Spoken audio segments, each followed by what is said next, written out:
The Whoop 4.0 is so close to being perfect, but there was just one problem I was having, and I've heard it's pretty popular, so I found the solution for you, and that's what we're going to talk about today. What's up? My name is Coach John.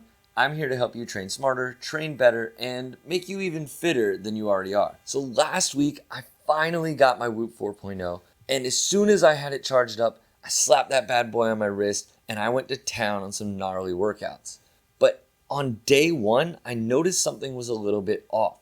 I did a super tough workout, and I looked at my strain when I was done, and it said it was a 5.1. Now, I'm not throwing down like 17s or 20s or anything crazy like that in my workouts, but I'm normally averaging like a 10 to a 14. And to get literally half of my lowest usual strain seemed a little bit odd.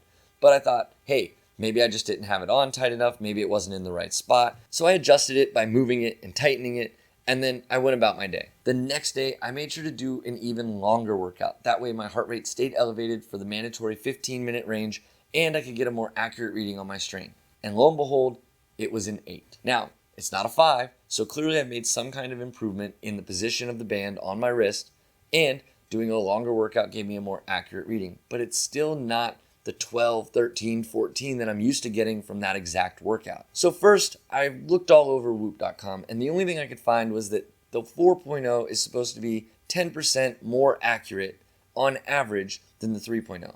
But I'm seeing fluctuations of 40 to 50% in my strain, which is then affecting my recovery because it's saying I'm super recovered because I'm understrained. I'm already battling through enough injuries, so I didn't want to risk getting more hurt. So I reached out to Whoop support and I said, hey, I was wearing my 3.0 yesterday and I got like a 13.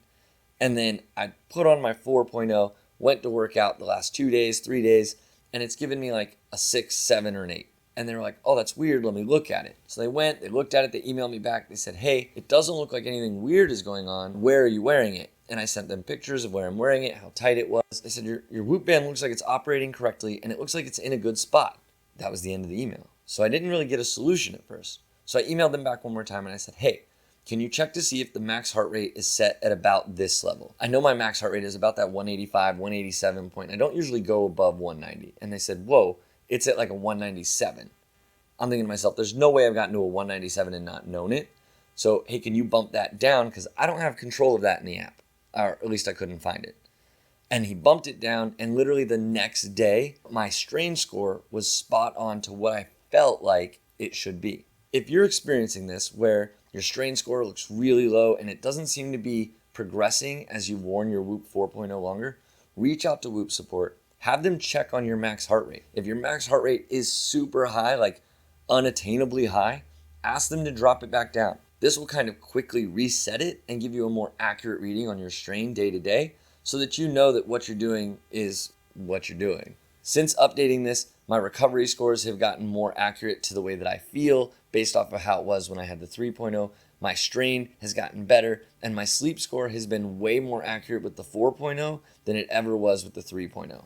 Hey, if this helped you out at all with your Whoop, make sure you think about subscribing or clicking the thumbs up, and I'll see you in the next video. Later.